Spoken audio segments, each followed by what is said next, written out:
Now that we're live, baby, we got a brand new subject to talk about. It's all comic books right now for the next hour, maybe hour and a half, baby. And one of the things we're going to be talking about tonight is conventions and what the convention goals are for aspiring indie creators, for creators that are already on the journey. All of us are well seasoned tonight. We've been to our share of conventions. But before we talk about that, let me introduce the guy to my left, my right, the guy that's on top next to me. Me. My name is George Medina. I'm a writer, creator of a comic book called The Adventures of Wonder Duck and Russ 5377. And I've been self-publishing for quite some time. I also have a podcast called Catch the Craze that I do on Tuesday nights live with my friend Samuel Vera. And I have a YouTube channel called Get Your Meds on YouTube, so check that out. Very nice. Very nice. And below him is my staunch. I was gonna say something stupid. I'm not. We're having a good night. There's a piece of cord right now, right? There's a piece of cord. So let's. Okay. I was ready for it. I don't want to. Today's the day I don't want to fire any bullets at anybody, bro. I'm like, shots are fired. Let's go.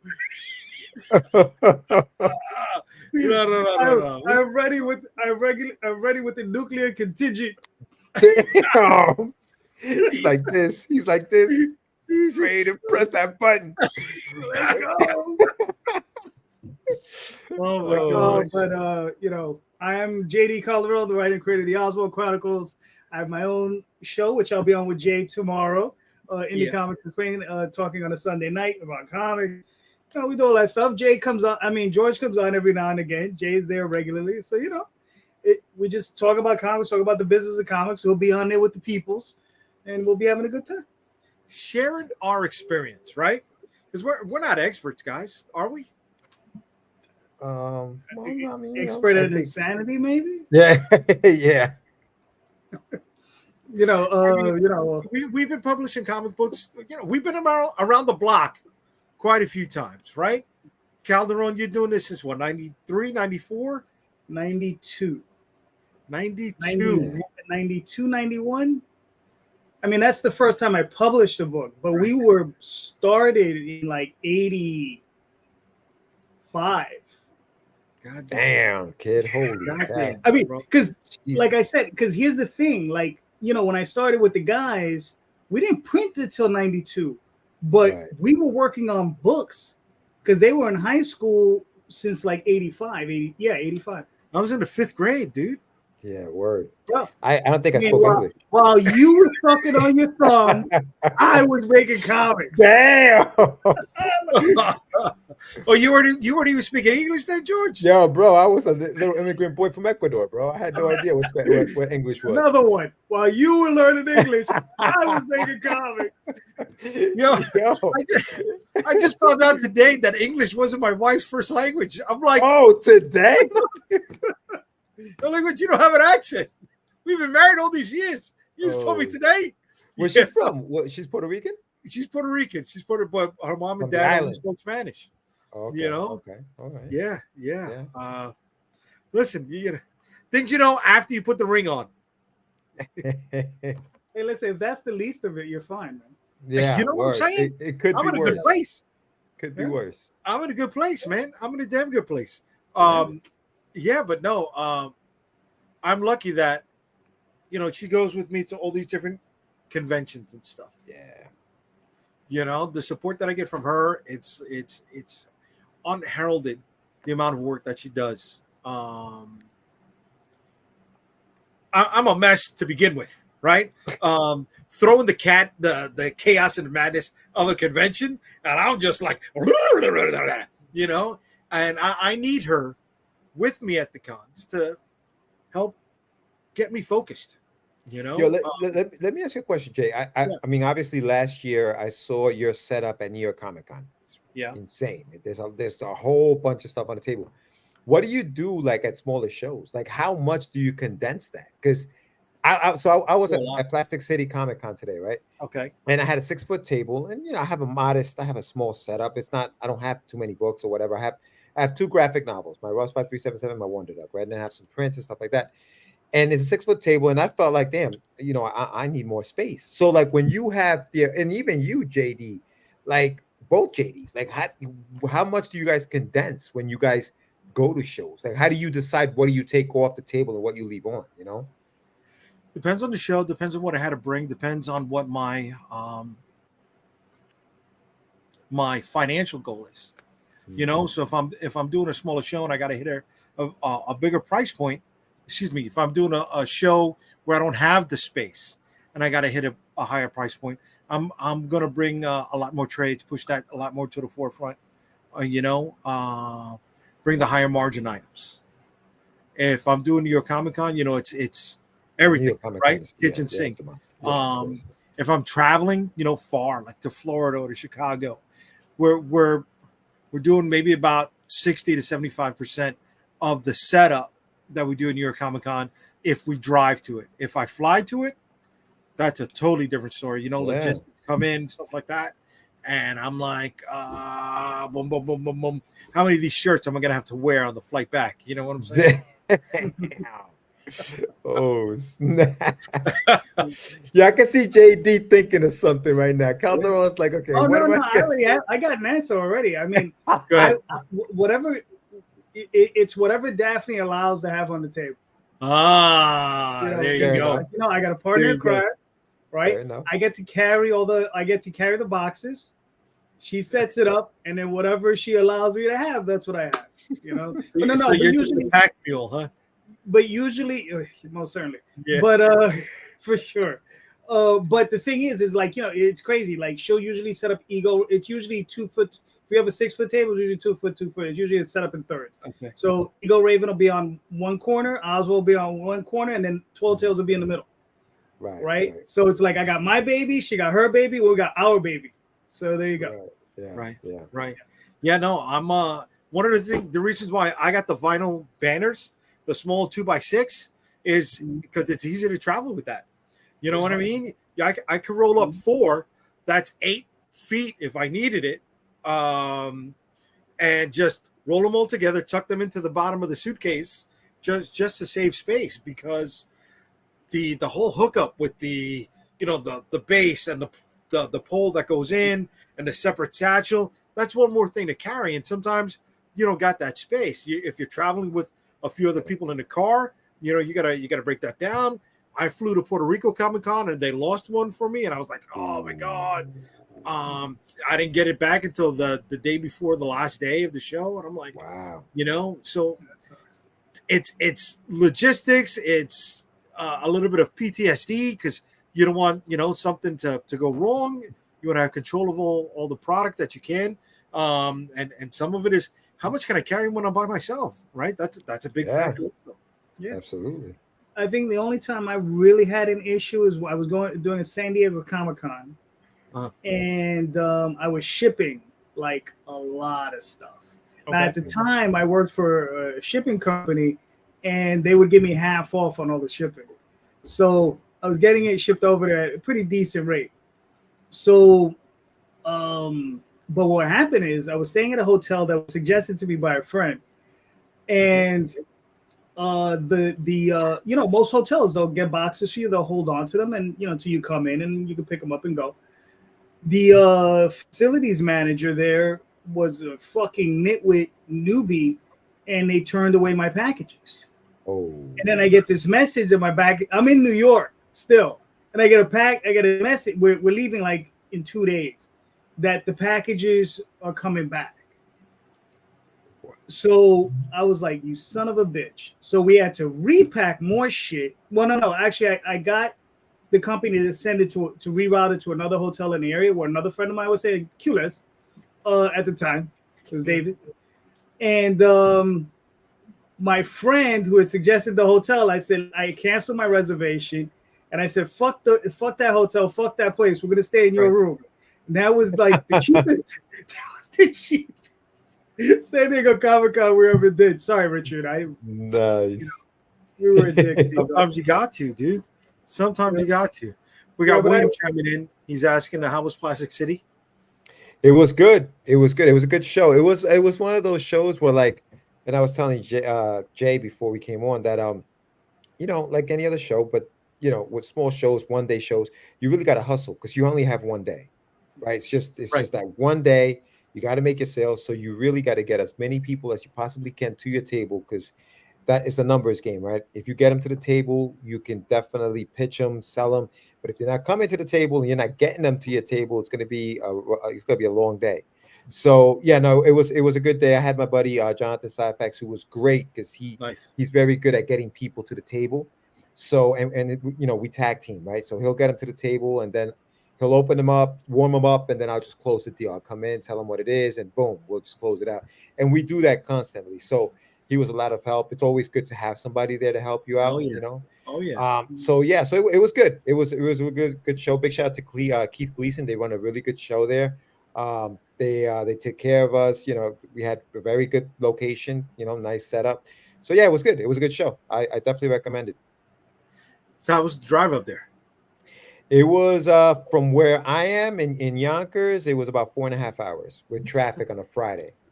So yeah. It was a bit of a drive, but once we got here, it was fine. Nice. Yeah, I was thinking about just shooting up, and when woke up, it said it was about 3 hours. Yeah. At 5 a.m. I'm like, and you know what? Though, also the good thing about the show, and not just for the vendors. Well, it obviously affects the vendors, but the price point of the tickets, $10 to get in. Nice. Kids under 12 are free. Like that's perfect for the vendors because now people have more money in their pockets to spend on us, rather than all that money they would have spent to get into the show. So that was also really good. The price point of tickets was really, really good. Nice. Yeah. Okay. So they spent at the tables, hopefully. Yeah, they did. Yeah, no, they did. They were willing to do so. So yeah, it was good. It turned out to be all right. Did he tell you how many people were at the show? How many? No, no. I don't know that they have those numbers right now, but or they're still working on those. But I'll ask them. Yeah, I'll ask them and find out. Okay. So all right. So we've done conventions. We're talking about this here now. What are some of the goals you guys have for the cons? Go ahead. You want me to go? I don't have any. Whoever. I don't have any. Really? No, I don't have any. I'm not doing any shows anytime soon. So it's like, but when I am at a show, all right. So let's pretend. Yeah, if I am at a show, the goals typically for me are like, obviously to make back the table, whatever expenses we have, and to network. Basically that's it. Like for the last few years, it's just been collecting emails, and that's primarily what we've been doing. We're doing a lot of that. And right, that's a goal, right? Yeah. Working on your newsletter, working on your social. Mm-hmm. Right? Because sometimes people go to conventions and they think, I didn't make this money. I blew it. I screwed up. But there's other things you can achieve to make the convention a success. Yeah. Yeah, but it depends how tight you are. You know what I mean? There was a period in time in life where it's like, if I didn't make $3,000 at a show, I was not a happy camper. Okay. This was in the 90s, but yeah. If I wasn't we weren't making 3Gs. But you had to build yourself up to that point, right? What it wasn't on your very first show that you did that you made $3,000. Yeah, we did. Really? First show, first comic, Revelations. Okay. But it was a crew of us though. This was in the Javits Center. I was right in front of Charles Vest. Charles had like 7 tables, and he had like these huge charcoal illustrations. It was like crazy. Like these illustrations are like 20 feet. No, they're like 10, 12 feet tall. Yeah. And they were glass frames. Beautiful. Yeah. So how much were you selling the comics for at that point? What was the price point of the comic? $3. They were right? $3. But the guys would do gold sketches, like they would do like what we would refer to as remarks today. This was long before anyone was doing remarks. Yeah, they would do gold sketches on the back of the books and sell it for like $10. And it hold on a second. A sketch is now a remark? Well, no. Well, what they were doing would be considered a remark now. Okay. Right, because it was like a quick sketch on the back of the book, because we had a big black border on the back of these covers. So on the borders, they would do like these quick little sketches. They would sell them for $10. And dude, those things were flying off the table. Like they were like, choom, choom, choom, choom. Yeah. You know, but like I said, I had like, there was definitely Matthew, Winston, I think Poi was there. I mean, we had a bunch of people doing this, and we were all pitching and selling all at the same time. You know, so we did all right at those shows locally, and then we had some smaller shows like in Brooklyn and stuff where it wasn't as stressful, because the guy would always he'd always comp us the table. So you know, we were like, okay, well, you know, if we make a few $100, we're fine. Yeah. You know, comp the tables always work. Hell yeah, dude. Free tables the best. Yo, the 90s were, listen, the 90s was a beautiful time. People had money. People had money. I would have grandpa walk over. He'd be like, I got four grandkids. Let me get 4 of each of everything. Yeah. They would drop $300 like it was nothing. Wow. You know? Shit. Yeah. See, I didn't know about that. I was still going to the church on 59th Street by St. John's. What the Carbo shows. That Carbonero shows. Carbo. Yeah. This was before Carbo. Really? Yeah, damn, man. Dude. Really? Okay. Yeah. Other than that, I had Fred Greenberg. There was a little synagogue on Ralph Avenue. And they would do, once a month they'd have a little comic kid card show over there, and it was small. It was just local guys cleaning out their basement kind of deal. Yeah, I didn't start doing those conventions till like 2003, bro. By then they were already at the Penn Plaza Hotel. Yeah. By the time I started doing them. Boston Comic Con started out that way. Boston Comic Con started off in like a lodge, like one of those American Legions and Lions Club. Yep. And it was in in their basement, and it was a decent size, but it wasn't like huge, you know. And that's how it started. And then they moved to a bigger facility than a bigger one, but it was in that place for at least 8 years, 10 years. Yeah. Did you travel a lot back then, JD? It was always local. No, we went to Detroit, Baltimore, Boston. Usually within, within like you had a circuit. You had a circuit. A 6-hour drive, maybe. Okay. Like that's usually what we would do. Yeah. Okay. Nice.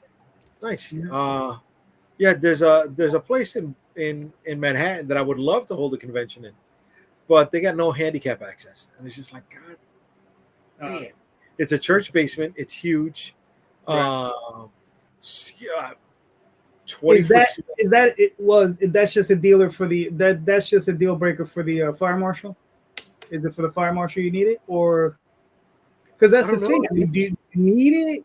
I mean, they're always holding events. Right?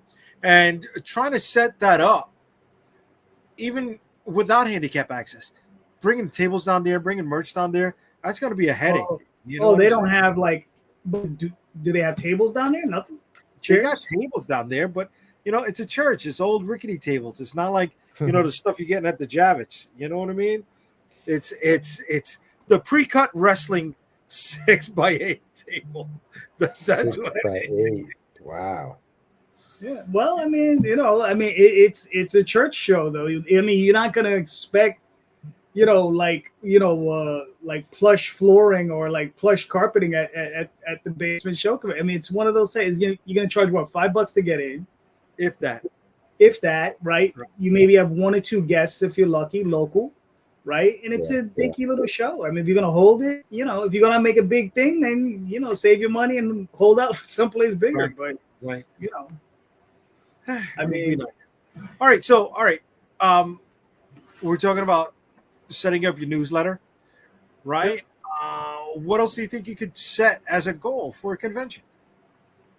I think it's I mean, for JD's point, I think a lot of the networking and setting up maybe even meetings with other, whether it's a publisher you may want to do stuff with, that that they're going to be there or stuff like that, like things like that. I mean, it's the perfect place to do. I know that at for example at New York Comic Con last year, remember they had that whole setup where you could go. They had like a little after party for us kind of thing, which was kind of cool. I had never been to one of those before. I think outside of just the sales. When you say What? us, what do you mean? Like for the indie guys? Indies, yeah. Well, Yeah, for the exhibitors. Oh, okay, for the I'll say exhibitors. that Okay, the exhibitors, yeah. because if it was just indie guys, then that means they had another one for the Marvel people and the DC people. No, They just wanted to keep us away from. no, it was for the exhibitors. Yeah, no, yeah, indie guys. Oh, Yeah, okay. right. Yeah. Yeah. No, yeah. If it's just for the exhibitors, yeah, that's fine. What's up, Brad? no, Evening. Brad. We were talking about some creators are now doing Wicked Con in August. So William, so when you say same creators, do you mean the creators that were at Plastic City Comic Con, or you were talking about what JD was talking about? Because the guys who put together Boston Comic Con, I don't know if it was way back then, were the people who actually I heard were other people who started Wicked Comic Con, and they started that as a one day because they sold that show to the Fan Expo stuff, and now it's no longer theirs. But they came back to do Wicked Comic Con like 2 years ago, I think, and this is their third year. And it started as a one-day show, and they expanded it to a 2-day show last year. And now it's back. It's a 2-day show again this year in Boston. Yeah, because let me tell you, Boston Comic Con, even when it was in that small space, was an awesome little show, and that was an awesome little show. Yeah. Even when they moved it to the bigger facility, it was still an awesome show. Those guys were really good. True. Yeah, because I did that show one year and it was good. Yeah, the prices on the tables were reasonable. Yep. I mean, it was good. Yeah, that was a good show.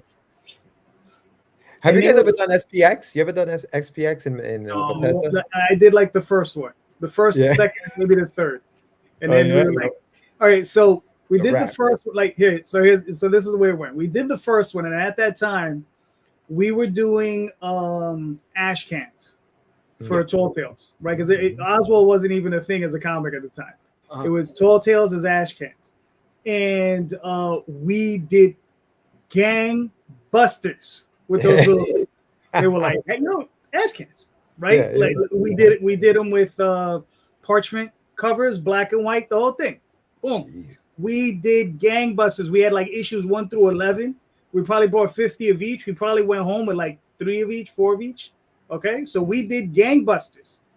We came back next year with professionally printed books. Done. That was the end. Forget about it. Yeah, that was the end.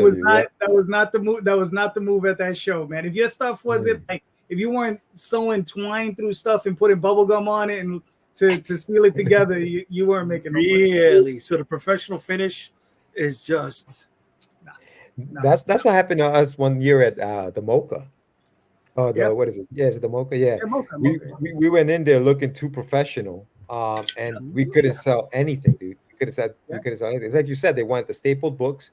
You know what I mean? They wanted the very low, low budget kind of stuff. Yeah, and mind you, you could do that stuff and put $10. You could do an ash can, put $10 on it, and they'll buy it. But you do a professionally printed book and put $10 on it, they'll look at you like you're crazy. That's the goal, though, isn't it? Is to elevate the standard, the look of your book, not to be as raw. But you got to remember, it's a different crowd. You know, understand? There's a different crowd between independent comics and alternative. That's alternative comics. Right. It's a big difference. You're talking about the Fantagraphics crowd and the Dark Horse crowd. Okay. Right?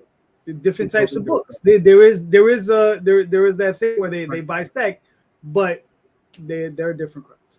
Yeah. So before you set your goals for a convention, you think you got to know the crowd? It helps. You need to know the lay of the land. Yeah, I think so, for sure. It helps. Okay. Yeah.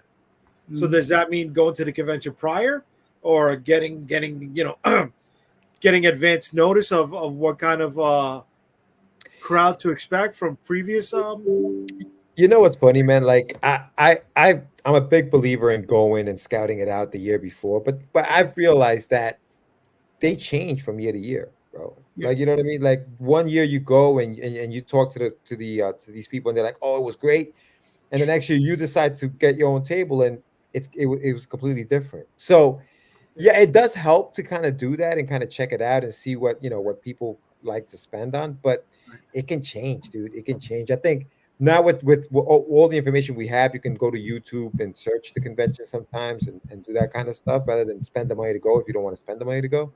But I personally like to go. I personally like to go check it out, because maybe I can introduce myself to maybe the showrunner and see if I can get something. If you can find him. Yeah, if you can find him, right, and he's not going crazy and busy. But Yeah, no, I like to do that. I like to get the lay of the land sometimes before. Yeah, I'm the exact opposite. I just like to go. I like to just hit the table and go. I'm like, let's just go. You know, nice. It's one of those things where it's just like I can probably count on one hand how many shows I've been to in the last 30 years as a fan. Right? Like, but as an exhibitor, like, you know, I need my hands and feet, your hands and feet, your hands and feet, Daphne's hands and feet, probably Jay's wife's hands and feet. You know, like all hands on deck. Oh hell yeah! Exactly. But as a fan, I can use one hand. Right. And I mean, and I'm not using every finger, you know, on the one hand, because I just don't like going as a fan anymore. You know, if I'm not exhibiting, I'm not going to a show. Really? Yeah, I don't. Yeah, that's why you invited me last year and I went. But that's like really like it irks me. Like I'm like, you know, what am I here for? You know? Okay. Because I walk around. I mean, and the good part was that I got to meet a lot of people that I've never met in the meet space. So that was the good part. You know, so I got to meet a lot of people that, you know, that we only meet, you know, online, which was cool. And that's the only reason I went. Is like, you know, was just okay. I know this person's gonna be this person's gonna be there. You know, Quentin and a couple other heads. We're gonna be this. Right. So let me go by and, you know, I'll say what's up to all of them. I think on the day you showed up, we did some good networking. We were doing a lot of walking around. We were doing a lot of handshaking. You know, but then me and George almost every morning were doing the same thing as well. You know, you got to find your moments. You know what happens when you have been a vendor or you have been an exhibitor for all those years, and then you try to go as a regular civilian. You hate waiting on those lines. You realize you don't want to wait on that line anymore. Like, waiting on line, what are you, crazy? Like, I know. You're used to just walking in. You know what I mean? Mm-hmm. Yeah.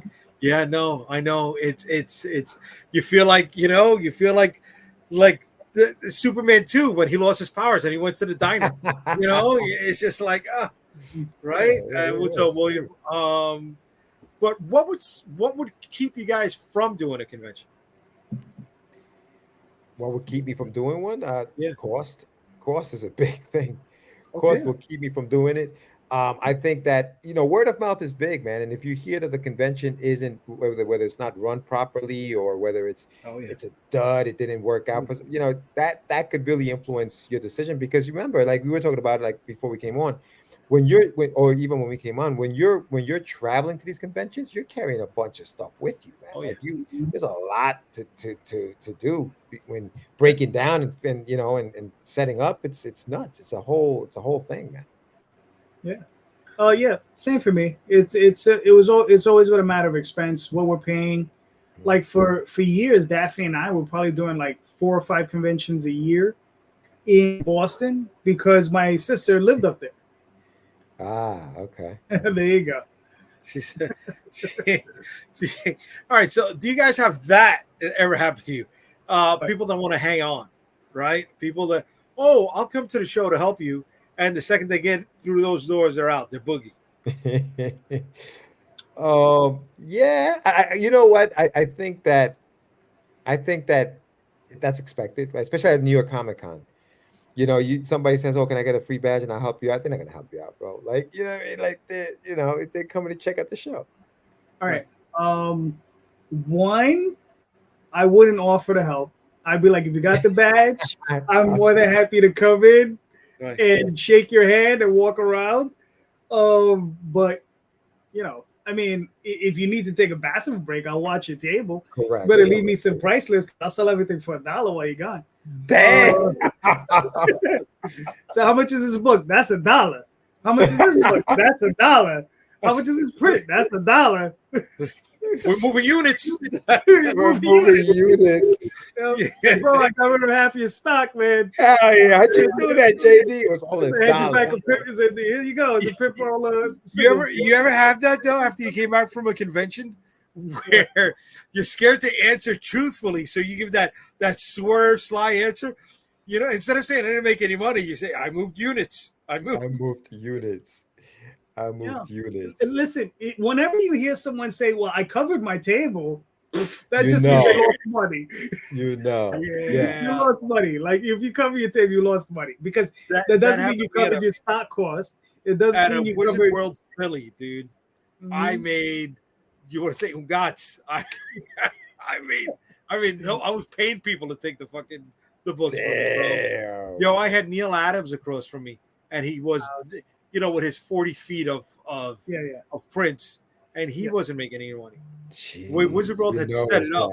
Is that they had 3 sections, right? The section by the entrance, then they had Celebrity Row, cut the venue in half, and I was on the other side of Celebrity Row. So nobody was getting through. Either it was too packed for them to get the other side, or what they wanted to see was a Celebrity Row. And it was like, oh, man. Yeah. I mean, those are tough. Those are rough, bro. I can't even say I moved units at a show like that. Nothing. Yeah, we will refer to those as creep shows. Really? Yeah. It was like, because we literally it was like, yo, how's the show? It's creepy. And it was just like, and because it's just creeping along. It's just creeping along, and it's just like shit. Dude, we were at a show like that in just a few months ago. A few weeks ago at San Antonio, the Superhero Comic Con. Terrible show, bro. Terrible. It right. Was it terrible because there's just no people, or was it that people just weren't buying? So people weren't buying because they didn't have money to buy because they spent $100 to get in the building. So the cost of the ticket was $100. The cost to go get a celebrity signature, which they probably bought before they even showed up, was like anywhere between $350 and like $400. And then if they weren't paying that, there was a separate building where they were doing free signatures, and they had an arcade. So if they weren't coming into the main show because they couldn't afford to come, they were going over there for the free interview. So either way, there was nobody walking the floor. That bums me out, man. I've done a few shows where you had multiple buildings for one event, dude. And it's like they're either locked into this one or locked into that one. Well, that was my fear. Even like we were talking about Plastic City Comic Con, that was one of my fears because it was at a hotel, and sometimes when most of the time I think when they're at a hotel, they have different rooms or halls within the hotel. Right. And God forbid you're in the small one or the one that's outside, not the main hall. You may not get any traffic in there. And foot traffic is so important to us, man. Like 100%. That is important because they're not coming. They're not coming for us, right? We gotta let them know we're there. So I was nervous about that, but fortunately, he did a good job at putting the indies in the big main hall where there was foot traffic, and we were able to get some of those people to come to the table and say, "Hey, pick up the book." Yeah, there's a show that's going on this weekend in Jersey, and we were gonna go. Me and the missus we were looking forward to hitting it. And day before yesterday, we are gonna pick up the passes, and we see it's $40 for the pass. That's for each one. So for the two of us, it's $80 plus 2 tolls to get into Jersey. And so that right there, that's it's about $100 plus. But it's because they had a concert. They had a concert. They had the Yin Yang Twins at the concert in the convention. I don't want to see them. Yeah. I'm getting charged to get in there for that. Exclusives. You know what I'm saying? I'm sorry I sounded like an owl, but who the fuck are they? Like the comic conventions. I'm not going to go see a rock band. I'm not going to see. They're not a rock. They're rock. They're rappers, hip hop. But I don't want to see them. So I passed on the show, dude. I passed on the show. That's why we were looking at driving up to Plastic City. It was like, okay, we're not doing the Jersey thing. Right. Instead, we went to the deepest part of New York, Long Island, Montauk Point. Went to the Lighthouse, and then we hit some comic book shops, saved money, and bought old school books at a discount anyway. There you go. That's it. Sometimes what you got to do, man. So, would you guys say at a convention, if you're not hitting money, it's okay to look for, I don't know, press, publicity, other people that you can probably work with later on?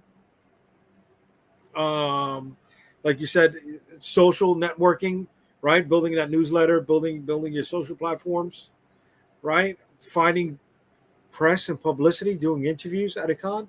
would you schedule that beforehand, or is that something that you hope they come up to the table and you catch their eye?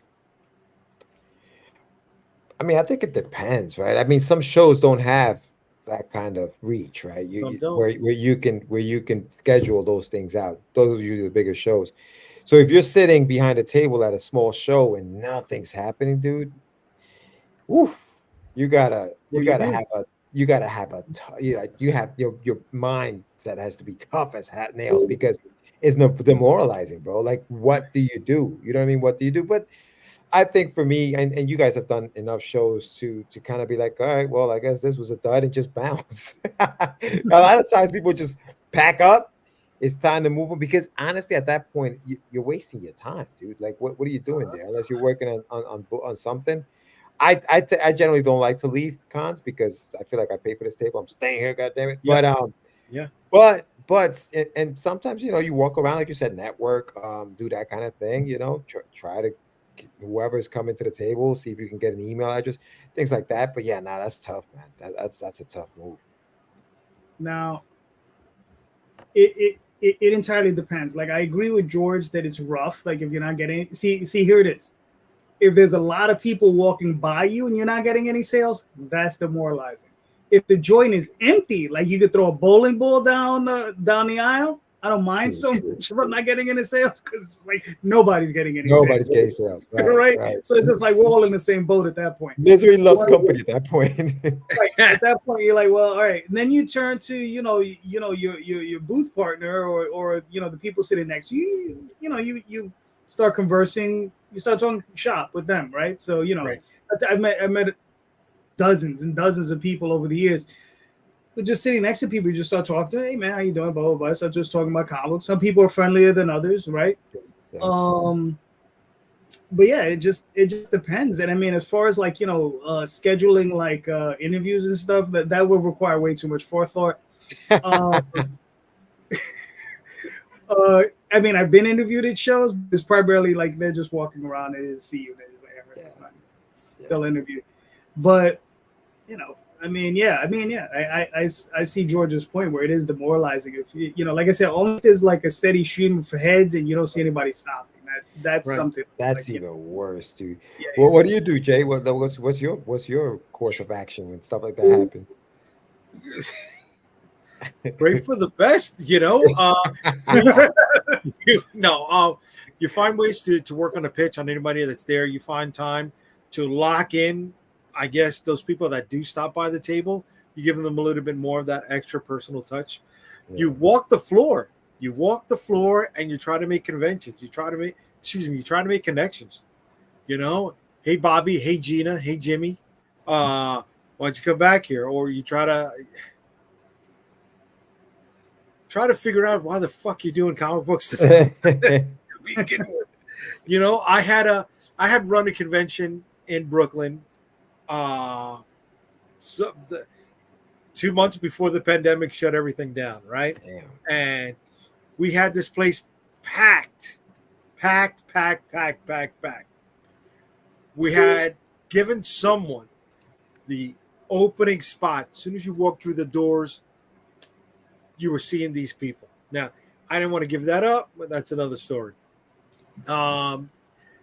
Because those people had gotten it for free and they were not making business, they ended up packing up and leaving. Middle of the first day. And it's like, are you serious? So now, you get into it with your partner who had given them the free table because they're breaking down in the middle of the fucking day. But it worked out for us because it opened up the space. People saw a lot more. They were excited when they came in, and they started to spend more money. They didn't just Max. Oh, Max, what's doing, buddy? Max and Michael. They didn't just hover there in the beginning. Sometimes you think you are, packing up your ball and going home, but you're actually making it better for everybody else. True. Yeah, it's funny you talk about the first table or the first table that people see. that could be good and that can be bad, man, because sometimes you'll get, unless you're a name or whatever, sometimes you'll get, I just got here, I'm looking around, I'll be back. You know what I mean? It's one of Right. those things because you are the first table they see. Mhm. So they're going there to see other things. They're going there to buy other things. They want to see if they have enough money to even come back and spend money on you. Right. So it's a gift and a curse because you are very visible. Obviously, they'll see you. You're the first thing they see. But it's also the first stop. And sometimes they don't buy at the first stop unless they're coming to see you. And that's exactly what they came for. And sometimes it's a hard pill for people to swallow. They just don't like your shit. Yeah. Yeah. True. Yeah. Listen, You know? but here's my favorite thing. When the person next to you doesn't show up. Okay. I love that shit. Okay. Because then you just take over their spot, bro. Like you just like inch over. You like I talked to the other guy on the other side. I'm like, yo, you want to split this? And we'll just chop that table in half. We'll take 3 feet. I'll take the other 3 feet. I do that all the time, bro. All the time. There was one year I was at Boston and like two booths. We had a booth, like I think a 10-foot, and then the 2 booths next to us. These guys did not show up. The promoter came by and said, yo, spread out all you want. We're like, say less. Yeah. They want the place to look filth. Yeah. Yeah. Yeah. And trust me, I had enough stock to do it. Yeah. That's right, Max. Free space, brother. Free space, baby. Free space. Take it up all every time, bro. Every time. Right? I mean, imagine in New York Comic Con if the guy next to you like didn't show up. Bro. You know. Oh, it's over. Well, you know, there's times they know and they yoke that table. They've taken the table from the spot at New York Comic Con. Oh yeah, but you usually bring an extra table, so you just throw that fucker in there. You know, you just keep inching over. You know, you move your table over a little bit more, a little bit more display space. You know how it works. It's hard when they're the end cap behind you, though. You know. Well, I'm talking about literally directly next to you. Yeah. Well, I got no problem taking that either. You know what I mean? Like Max said, free space, baby. You know. But again, these are just some of the highs and the lows of the convention, right? Of course, the drive back the next day or same day is a pain in the fucking ass, man. Oh, so dude, yeah. To try to get home the same day that you close up in the con doesn't happen for everybody. I don't know. I mean, it depends. I mean, like, I gotta be honest with you. I mean, most of my fun that I have at the show is going to the show and coming home because of the interactions that I have with the people that I'm in the car. Because, I mean, you know, like it was growing up with all these different guys and Daphne. Like, I mean, there was one year we did a show in Pittsburgh and we were driving home and it was misting and it was like foggy. And we were doing like 60 or 70 miles an hour through the fog. And the only reason we could do it is because there was a bus in front of us that was just like zipping through this thing. And we were just following his lights. And we were just like, phew, and we were all in there. And it was, everybody in the back seat. Normally I stay up to play shotgun for the driver and I just talk to the driver for the entire time. And then, you know, I'll crash when I get home. This was the one time everybody in the back seat was wide awake because they were petrified because they thought we were going to die. And that's the one time. And then I fell asleep because they were all awake. I was like, what are you talking to him? I was like, you know, one thing I've never found in my time, you know, traveling, running the circuit, is somebody who could fucking drive to the goddamn convention with me, bro. That's been the hardest part. I've always had somebody who's, yeah, I'll go. All right, good. So we can split the drive. I don't have a license. Son of a damn. You know, I mean, the thing is like sometimes it's good, sometimes it's bad.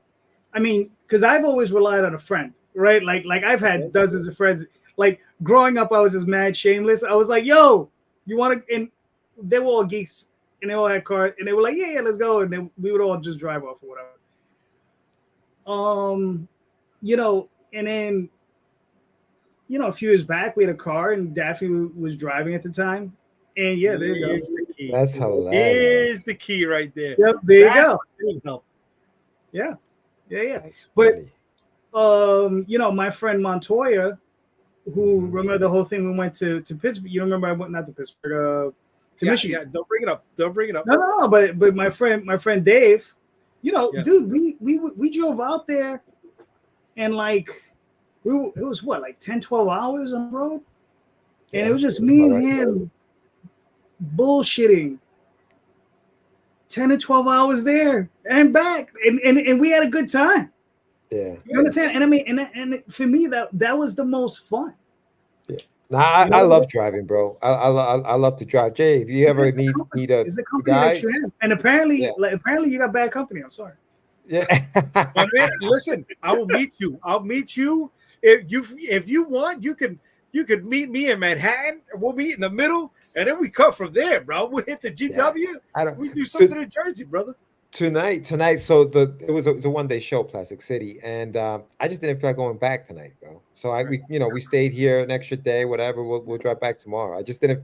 It's one of those things, like you said. It's like the show ended at 5. It's plenty of time to kind of go home and stuff like that. We ended up going out to dinner with some of the guys from the convention. Very cool. Kind of hung out, and I'm doing this now. You know what I'm saying? So, what up, D?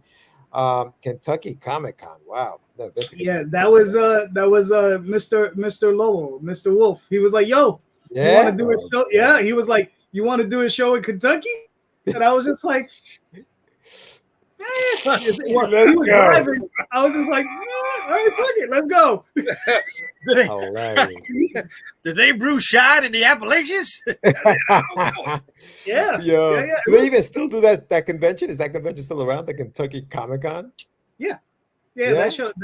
Yeah. If you talk to our two buddies from from San Luis. No, Ryan Rodman and Rodman and Damien. They do that one. Max is in the chat. His partner's out there in St. Louis also, right? Yeah, I don't know. He's been on your show a few times. Oh my God, yeah. Max, I'm sorry, I don't remember your partner's name, buddy. But I know he had a shop out there in St. Louis, right? But dude, when I drove to Florida this year, you were on the phone with me a good few hours. Yeah. Kansas City, and that's like I said, man. I mean, that's Kansas City. Okay, that's the part. That's the part you got to enjoy, man. You got to enjoy. You got to get in there with somebody that you know and that you like and whose company you enjoy. Yeah, you just go, man. I mean, dude. I mean, like me and Dave, he would like he's working on a story. He would tell me about his story. I'm working on the Oswald Chronicles. I would tell him for like 15 friggin' hours in the Oswald's entire life, because that's what the story is, right? It's from beginning to end, right? Yes. We listened to the Alan Moore writing class that he gave to the BBC. Okay. And we were playing that. We would listen to that for like 40 minutes to an hour, and then we would listen to a segment, then we would stop it and then talk about the segment, and then we would play another segment, and then we would just continue. We would just talk some more, and we did that the entire trip. That's like when like even this road trip with Jonathan. You know what I'm saying? We get in the car and we talk writing, right? We talk writing. We're listening to music. We just and you're right, JD. To your point, time flies, bro. Time really does fly. Jonathan doesn't drive at all, but I'm just chilling and we're listening. We're talking, and Johnny's good because he doesn't stop talking, bro. He's money. He'll keep me awake. So, it's good. Nice. It's good. Nice. No, listen, we were driving, like I said, today to Montauk. That was a 2.5, almost 3 hour drive. And I'm working story with the wife, when she wasn't sleeping, we were just going back and forth. And I'm like, oh, yeah. And, me being the jerk that I am, I'm like, that's a good idea I came up with. And she just looks over at me like, who? No, no credit. I gotta start giving her story credits now, man. So we got Champe over here who's asking, which one is bigger, San Diego or the New York Comic Con? Daphne responded with NYCC is larger, but San Diego is the better show. I don't know about that. I would say San Diego has the bigger facility. New York, I think, has a higher head count, though. Yes. I think that's what. But San Diego has a bigger facility, and I mean I might have said this one once or twice, but I'm serious. San Diego and George, I know you've been there, and I don't know if you remember this. If you walk into the middle of the convention center and you walk out to the center of the floor and then you look down in one direction, right? You see all the flags for all the aisles, and it goes all the way down to the horizon line. And then you turn around and you look in the other direction, it's the same thing. Nice. But I mean, like all the way. It takes 45 minutes to walk from end to end with nobody in your way. It's a 45-minute walk. Yeah, no, it's true. It's true. Yeah. That So show when we did it, it just bigger venue. Yeah, it seemed bigger, dude. Like, and I've done obviously NYC, New York Comic Con a few times, and you can get through that place. Not that you can get through it in a day. I'm not saying that either. But like you're right, JD. Right. San Diego just seemed like endless, dude. I'm like, holy crap! Like, how many freaking aisles are in this thing? So I think you're right. I do agree with that. No, I think San Diego Comic Con. I remember going as a spectator, and I did have more fun there. She is right. Yeah, San Diego is a better show. Yeah. That part, she is correct. Yeah. It really is. It's a much nicer show. Yeah. No, and the Javits isn't small. Javits is a big venue. It is. You know, it's just they're bigger venue. And the thing is, to think about it, they're saying like they want to move San Diego to Vegas because it's an even bigger venue. So I'm like how, like what the hell, like how much more is it like a mile? right. You know, I mean, like San Diego's huge. That would be a mistake, though. That would be a mistake to move it to Vegas in the middle of July or August. Like that's crazy. I just think that's the threat they make every year. Yeah, I want to go to Vegas. I want to. If they go to Vegas, because I got a place to stay in Vegas. You don't want to go to Vegas now, though. Right now, you don't want to. Not right now. Not right now. Dude? It's about 120 degrees during the day, dude. Bro. You don't want to go to hell, no. Yeah, bro. I remember going to Vegas in August. I jumped in the pool, came out dry. Like that's how hot it is in that motherfucker, dog. Like it is hot right now. It's hard for me because I've always gone to Vegas in February, and it's cold. That's a good time of year to go. That is a great time of year to go. Cold, man. You know. Yeah. So let's see. Daphne chimes in, and San Diego is just a nightmare to get there. There we go. Max, the Javits isn't small. That's right, Max. I'm not saying it's small. No, it's not. Here we go. It's smaller. Vegas E3. Oh, that's huge. Mm-hmm. That's right. They're looking for a big event over there. Geeks spend money. You know, San Diego has fewer hotels. Okay, that's another thing. I've heard that. One of the reasons that they want to leave is because there's not enough people who could get like good space close to the convention. I mean, it's one of those things. I mean, like George, how many San Diegos do we spend in the same hotel room with like 5-6 other people? I remember Kong freaking drawing his sketch cards in the middle of the night, trying to into like the living room while people were sleeping around him. Like it was crazy. Yeah. We were just sharing hotels like crazy to save money. Bro, I mean, I mean, there was a good 8-year period that I did San Diego. I mean, you were there at least 3 of them. Yeah. Wow, nice, man. What years were this? Between mid 2000s, I think, right? Early 2000s, probably between 2002 and 2010, maybe something like that. Yeah. Okay. That's about right. Very cool, man. Look at that. So that's when Medina was still baby faced, right? I've seen those pictures, dude. We were all baby faced back then, bro. Now with the viejos, that's it. Yeah, word. Viejos. Well, I'm trying to pull up a picture here. Oh my God, of George's setup today. Oh yeah. And why can't I had it pulled up? I hit one button and everything just goes awry on me. Yo, when you pull that up, Champa says, more important, does bigger mean also profitable for indie guys? That's key. That's a good question. That is a good question. I always made more money at San Diego than I did in New York. That's really that's true, dude. I remember And you never know who's coming to your table. I remember one year we had a book called Street Journal. It was about a kid growing up in the Bronx, right? Hood comic book, no reason why. Mhm. An Asian lady would come in and buy the entire set that we had. And you just didn't know. It was just more profitable. Yeah, that was the setup today. That was So sure just set up today. Look at that. So that was yeah, what, 6x8? it was yeah.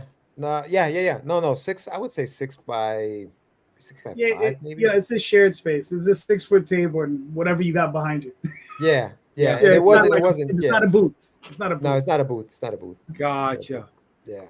Gotcha. So Well, is this more of a toy show or a comic show? No, or it what? was a comic book convention. Yeah, I mean Keith made sure to have a lot of indie guys there, so there were plenty of indie guys there, and there were plenty of comic book vendors and stuff like that. They had 3D printers there, guys who did Yeah.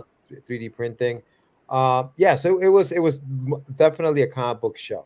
You didn't see like the trinkets and all this other stuff that you see, the chachi stuff that you see at the other places. So there was definitely a comic book show. Yeah, Yeah. you did a good job with that. That's Okay. really cool. Yeah, and the highlight for me was you see a little guy standing right next to me on my left Yes. camera, right? So Keith's wife Amy Gleason does puppets. So that's a Wonder Duck nice. puppet. Yeah, that's a wonder with like yeah, it's a puppet. Very nice. Yeah, it's cool. The visor goes up. It was dope, man. It was dope. I'm gonna post an unboxing that we did. She hooked it up. It looked great. It was really exciting So I'm to see. not trying to be a jerk when I ask this. Is it something you stick the hand up the butt, or is something Yes, the yes, back yes. of the head, or what? No, you stick it up the butt. You stick it up the butt. Stick it up the butt.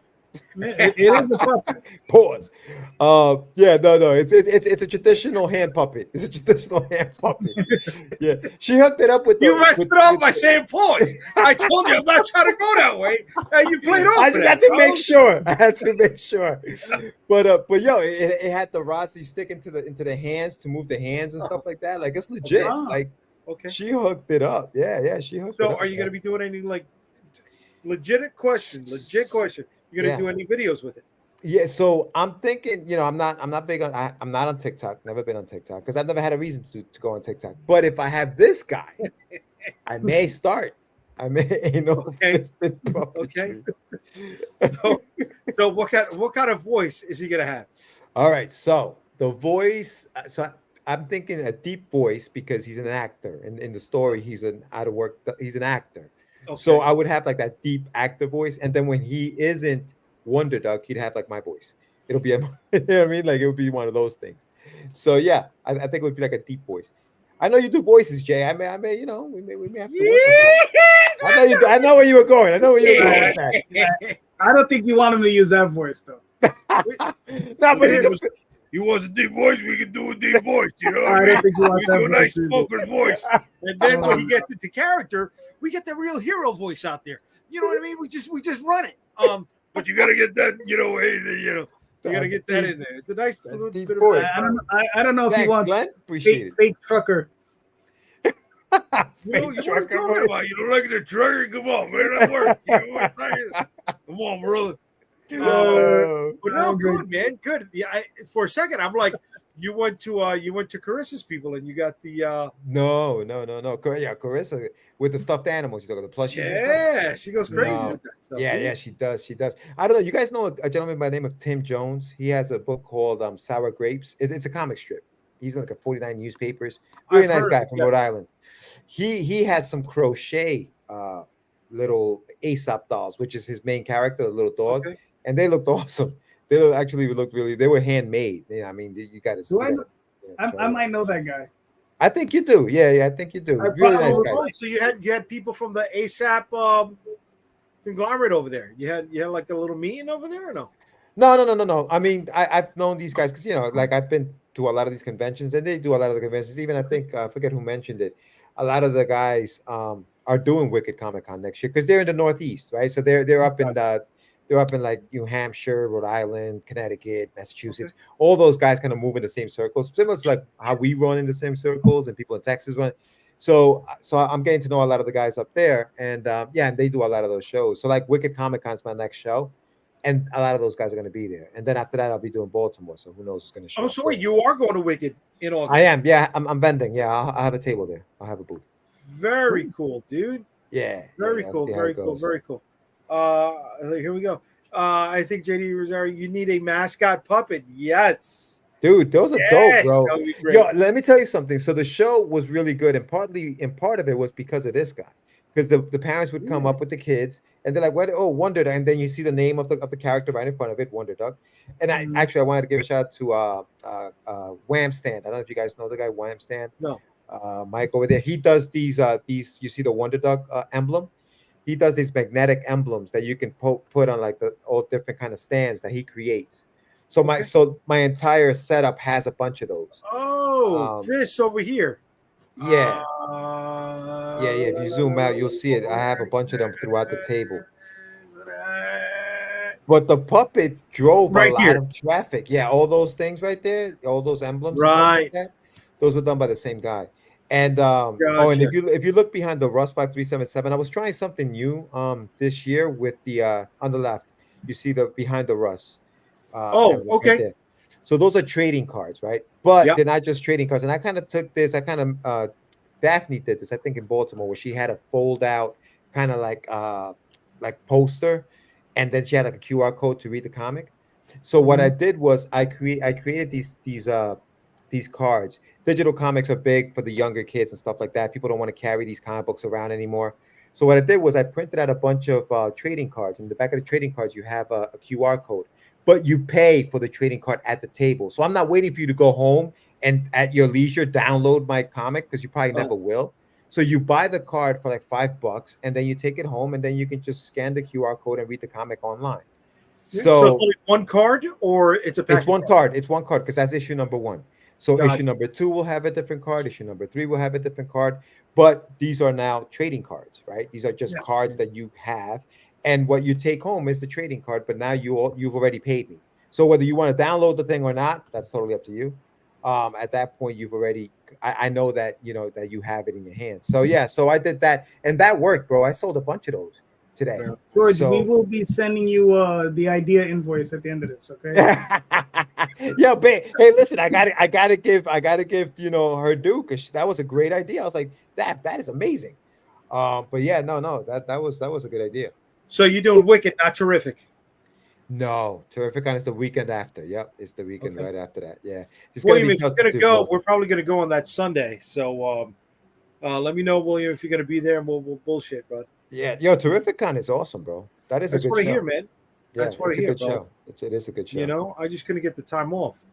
Yeah, that's the thing, dude. Yeah, see that's one of the problems with having a day job.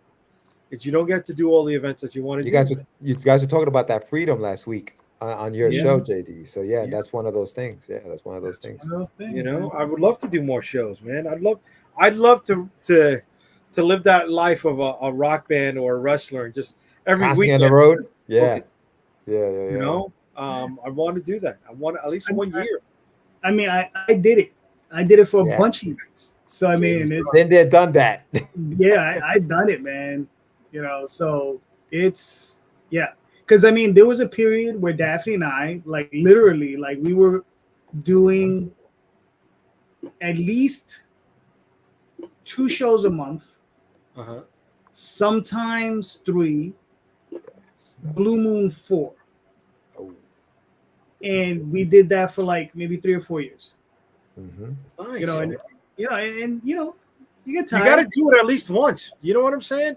I did it more than once. Excuse me. You got to do it at least 1 year. You got to go for it. Yeah, definitely. You definitely do. I mean, that would definitely give Jay an opportunity to get rid of all that stock that he's sleeping on. JD, let me ask you a question. With all the Kickstarters that you've done, do you feel like you've grown your fan base to the point where if you started doing conventions, those people would come and try to find you at the shows? They already do. That's awesome. No? Right? Yes, no.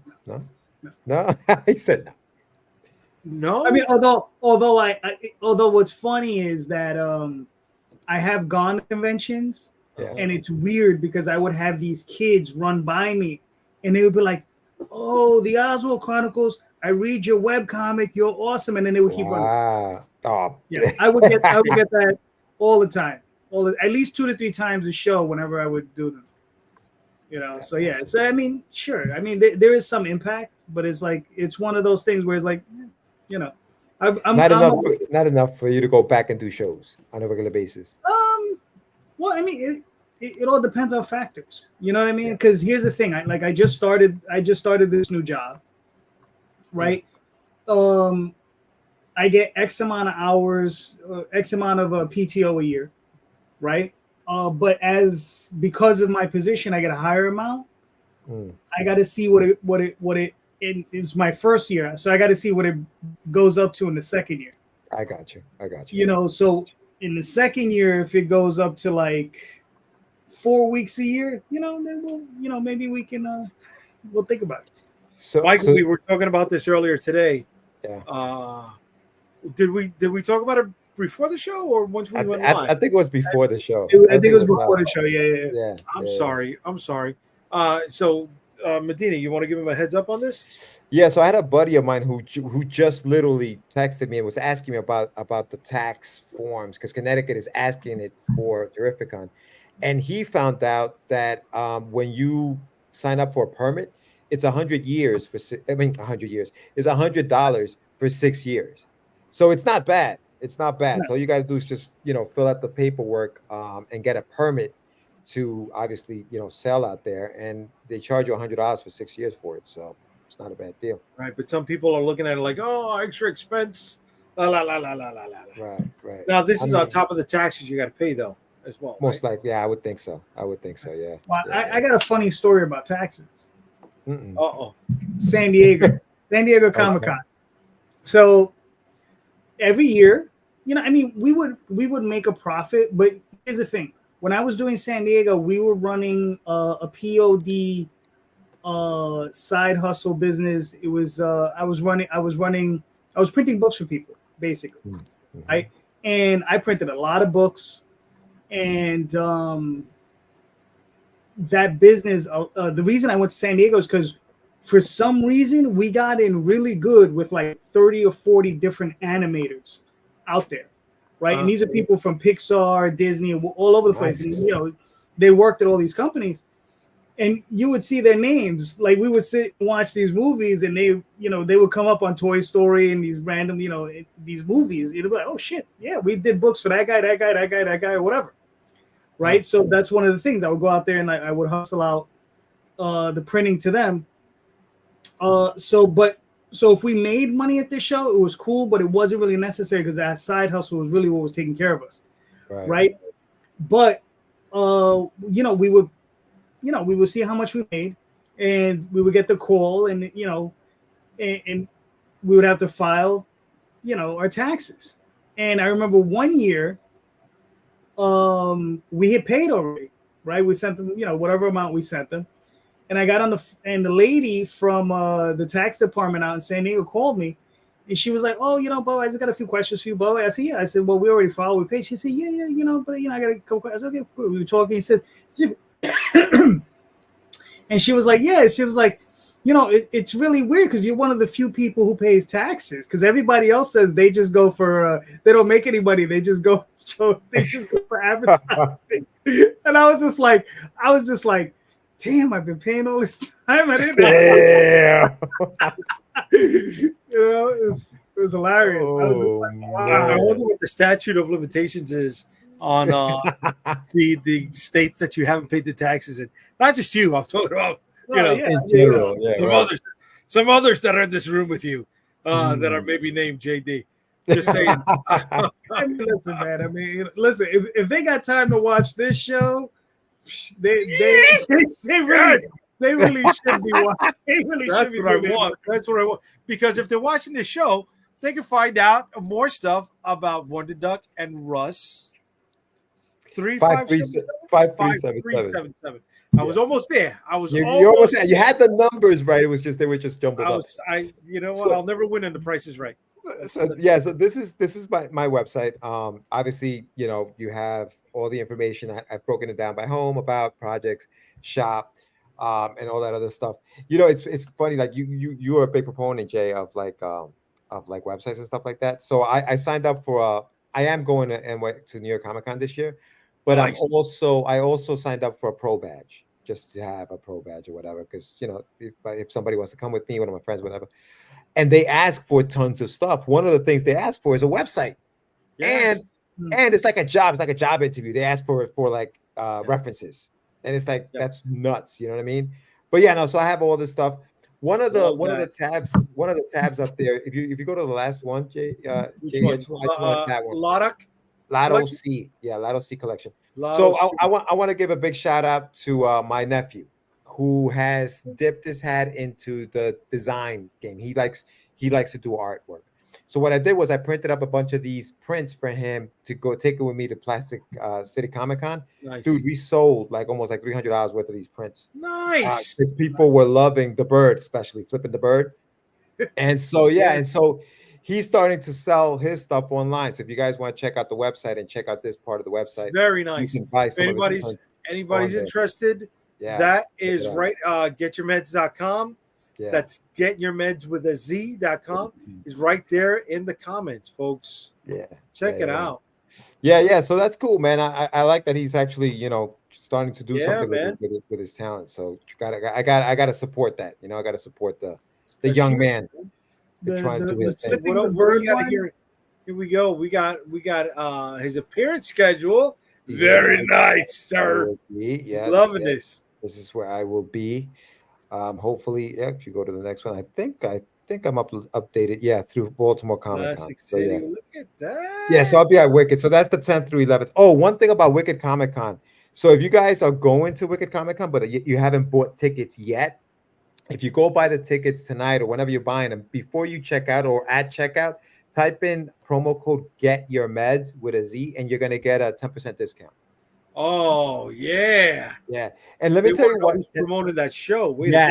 Yes, they want to know. So what's happening is what they're doing is if enough people, they're gonna look to see who had the most, click-throughs or the most that promo code was used. And they're offering a free table to the person who had the most next year. So it's an incentive. Man. So it's an incentive for us to promote the show. It's an incentive, and then that way people can come to the show, come see who you are. So it kind of works for everybody. It's kind of smart. It's kind of smart way to do that, Oh, yeah, bro. Yeah, check that out. Yeah, go to wickedcomiccon.com and check it out. Here we go. Here's your news. Look at this. Yeah, that I'm slacking on. I haven't updated that recently, but that definitely have some stuff on there. So loving this website. Yeah, so the website's good. It's I try to put as much stuff in there as I can. Look at that's got to be updated as well. But professional Al here though, bro. Yeah, man. I have a bunch of interviews in there. I think I got you guys in there too. Yeah. Oh, ego. Oh, ego. We got the ego. I love that. A lethal weapon. It is a lethal weapon. It'll blow up right in your face, baby. And of course, more importantly, the shop. But the shop. Here we go. That's the book. Yep, that's the book. Here we go. Look at that. Yeah, I have a few things up there, man. So I'm trying to fill it up and build it out and stuff like that. So yeah, definitely check it out. I have a bunch of stuff on there. I have some t-shirts. Very nice. I like the blue tank. Yeah. So I have a few things up there. But yeah, man. I think it's one of those things where you want to promote as much stuff as you possibly have on. Yep. I actually had to put this sweatshirt up there. Somebody asked me for the sweatshirt today, and I don't have it at shows because I don't want to print a bunch and I don't know what size. I know you do t-shirts, right, Jay? But I don't know. I never know what size to print out, so I never really print them out for the shows. So I just give them the link to go pick it up and stuff like that. So hey, man, whatever works. You know what I'm saying? Yeah. Whatever works. You're moving units. Moving units. Moving units, baby. That's what it's all about. Moving units. That's it. And then your projects, right? Yeah, that's just that'll give you an overview of what the projects are. And there goes the Street Journal that we're working on. Catch the Crazies, which is a project that I did with my friend Sam about the podcast that we do. It's almost a very meta comic. I think I've heard of that name, Sam. Yeah. I mean, I may have seen him trying to hustle games at the handball court. Yo, you guys got to play a game. I got to see this. I got to see you guys play a game of handball. Bro, you better have when he gets the first hit of oxygen, the game's over. That's all about. That's all about, baby. Yeah, man. Yeah, so that's the website in a nutshell. Where to be. So, and the website is Get Your Meds with the Z.com. And it's right here in the comments, folks. So check it out now. pick up his stuff, and support Lotto C. You know, it's also right there. Oh, look at that! Getchourbets.com. Look at that! Look at that! Look at that! Somebody else who's setting something up is our homie, who's changed the picture on his promo page to look a little bit more scandalous. Hello. Oh, there was another link. Use the other link. It sent me to it was an edit link. It sent me to the main page. Oh, okay, all right. So. It didn't send me to this, but so JD, I got a question for you about this. Because this is a book you did years ago, right? This was like one of your first professional projects. Is that right, or am I wrong in saying that? Oh, hold on. Give me a sec. You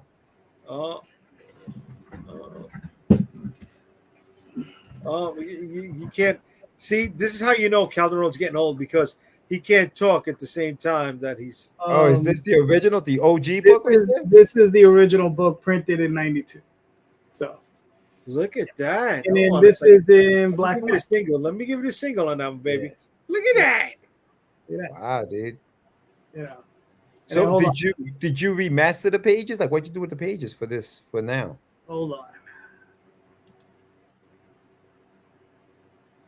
Yeah, I give you the single now for you to go on the computer. Show off the freaking book. Hold on, bro. Let me. All right, hold on. There's a reason I'm going in here.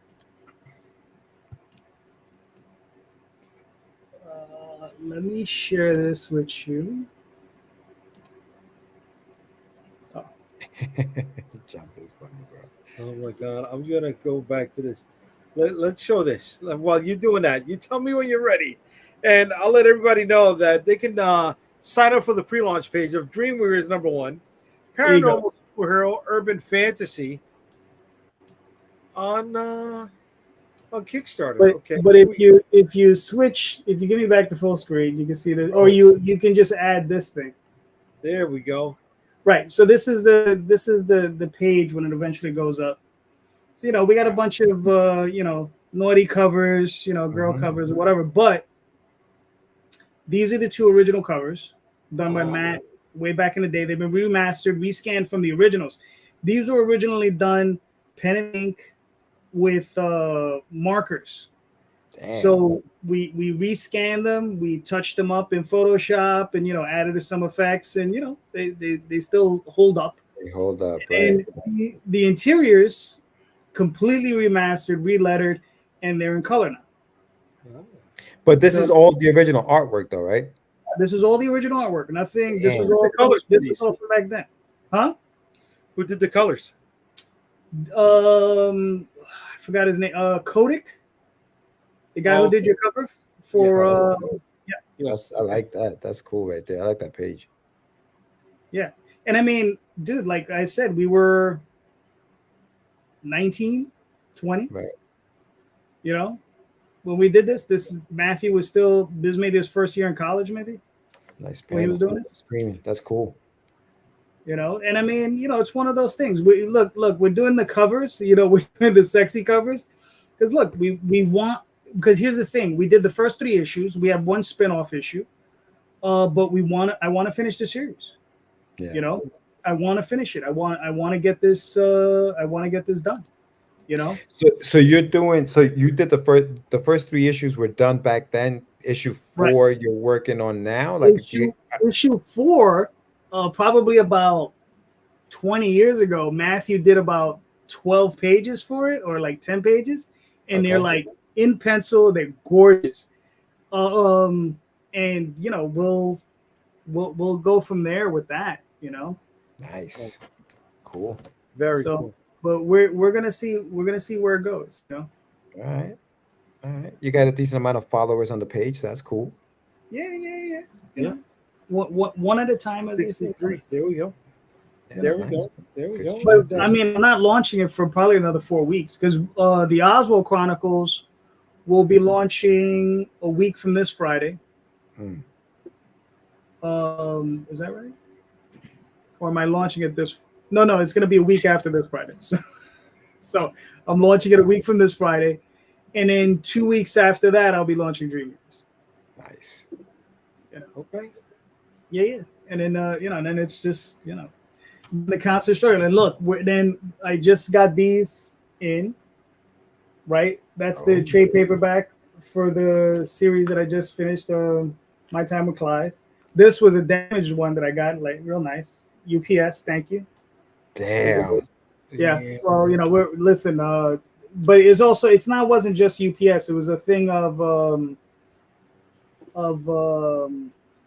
the way they packed the boxes. I mean, I got about 6 of them that were damaged out of the set. Out of how many? The box only had 23. They only sent me half my shivers, and I'm like, so they got to send me the rest, and they got to send me the 6. So but it's but the book still looks good.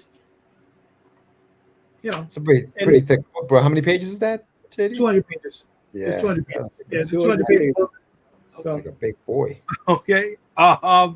So besides the books that my friends here showed you, I got something that we got cooking, and that is the Storm Chasers, guys.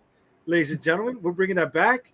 We're collecting issues number 5, 6, 7, and 8 in volume 2 of the Storm Chasers, covered by Christian Giuseppe. That's this right over here. Let me put that up on the full. Christian Giuseppe is doing the cover for Storm Chasers volume number 2, and all returning backers, as long as there's a physical copy, they're going to be getting a holochrome trading card. That's been working out for us. A lot of people have been digging it, and all you got to do is be somebody who has supported us in the past. It doesn't matter whether it was superhero or zombie or fantasy. Doesn't matter whether it was the Storm Chasers or Shield of the Interceptor, New York versus the World, Limbo. As long as you supported any of the books that Unstoppable Comics has put up on Kickstarter in the past, this holochrome trading card will be yours, and it's going to be shipped with the package in a hard acrylic top loader, so it's going to be protected. One of the cool things I do in every campaign is extend our trading cards. As of right now, we're at 51, I believe, or 52 cards, and that grows with stretch goals. So you can pick up the cards, or you can pick up the cards with the holochrome cards, or you can pick up just the holochrome cards that we have offered in the past. Then you get into the story. If you've never supported the Storm Chasers before, you find out what they're about, who's part of it. You can pick up some of the other graphic novels that we've offered as well. So there's volume 1. You can add it on, or you can buy the package. You can have Unstoppable Origins, which gives you another spotlight on about 3 of the heroes and 1 of the villains. That's within the Storm Chasers story. Then we have, this is my favorite. I don't know if anybody's a fan of the old Marvel Universe Handbook or DC's Who's Who. I love those character guides, the source books. And this here's a 100-pager with a glossary in the back for certain terms that we use within the Unstoppable Comics universe. So you get a nice pinup and, the details, the stats, the bios. If you are somebody that lives in a very small place and wants to read the stuff but doesn't have the room, we offer the digital catalog. There's 30 books right now in the catalog. Nice. And I believe the digital reward is going for $60, so you're saving about $30 on the digital catalog bundle. And we got 2 shirts going. We got 1 new one based on the cover, and our standard Unstoppable Comics shirt, which has been doing well. For those premium collectors, we have the holochrome covers that can be added on or part of a bundle. So we've got Storm Chasers number 8A or B, New York versus the World number 1 as a holochrome, or Vicky Sticks number 1 covers A through D. We go over the creative team who's been on it. So we got Russ, who's worked on Storm Chasers for quite a bit, and Michael, who's also colored them. We got Christian, who did the cover. We got Dr. Shamika Mitchell, English professor at SUNY Rockland, who's my editor. We got my wife, who's doing the lettering. We got Granda, who did the additional art, which is, that returning backer card. So Granda put that together. We got Champe, who's in the chat, who also did additional colors, such as the cover and some of the trading cards, and then a little preview of some of the stuff that's in the book. So we go right into the action. You're going to see some of the meat, folks. All right, so we just launched this bad boy. She's got a full 35-day run. We're at 9 backers, $237. We're looking to hit 1,800, and hopefully we make it, guys. Hopefully we make it. So that's it. Just fun superhero popcorn stuff. I'm not trying to reinvent the wheel, man. Just trying to tell fun stories, interesting stories, and just have a good time with it. Unfortunately, there wasn't a good time when I initially tried to launch this book. Tried to do it before, and when I initially did it, my brother-in-law passed away, and out of respect for the family and my wife, what we were going through at the time, I could not focus on taking care of the backers the way I always have, and I thank them for the support. So I put it on pause, and now it's time to bring it back, put it in the light. So that's where we be, ladies and gentlemen. That's where we be. We got a lot of stuff going on here, guys. We got a lot of stuff going on here. So I want to thank everybody who's supporting. I want to thank everybody who continues support. And I want to thank everybody who's been watching the show, man. We're not here with sponsors, with people that have VC money or rich uncles. We're out here putting our books together and just doing it by the skin of our teeth sometimes. So we thank everybody who just is here to spend time with us and loves reading our shit. Yo, JD, so real quick, Jay, on that book, on the volume 2, how many pages is that bad boy? So this one is going to be 102 pages, I believe. I put it right on the top. But it's compiling how many issues? So it is going to compile 4 issues. Okay. 102 total pages. So the first 3 issues were 22-page stories, and then we had the last one. I don't remember if it was 30, 32, or 38. And then we've got a few additional pages in there. There's a cover gallery. And then some of the stretch goals may add more pages to this bad boy. So it may grow beyond 102. But I don't want to put the stretch goals out there in the beginning. I want to give us reason to pop for them. So there's an opportunity to grow. And it's still the same money. So I'm not going to charge people extra when we hit more pages. Look at that, bro. You got a couple of pledges. Yeah. Finally. We take that. We take that, sir. We take all of that. Look at that. Look at that. I'm psyched that people are coming back to this. This has been a tough year for us here at Unstoppable. A lot of our books have not performed the way I wanted them to perform. So we were in the hole. We still are in the hole with our production efforts. With books that are still waiting to be completed. So hopefully we can get all of that stuff out before the end of the year. That's a big hopefully. But it's been tough it's been tough all over though. I mean, yeah. I think general Kickstarter, what I've seen from just about everybody's down 20 to 30%. So yeah. It is what it is, Let's make this happen again. Yeah. I don't know. I'm debating. Do I put a retailer tier in there? I don't know. Or do I just put a post up and say, retailers, I'm willing to rock and roll. You just got to contact me first. I get a little too, caught up in offering a retailer tier, and then the backers say, oh, well, why do they get this much stuff at a discount? Whereas why can't I get it? Well, you could tell them to back on that level. Yeah, but are they going to want 10 books? Maybe they have 10 friends. Buy a book for your friend, folks. There you go. Maybe they got 10 friends. I don't know. Buy one for a friend. Dude, I backed one guy's campaign. I remember the single book was $20.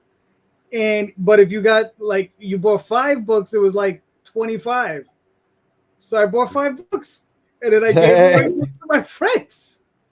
I gave one to Cules. I gave one to Montoya. I was just like, here, I just gave them away. I kept 2. I gave the rest away. So, So do that now.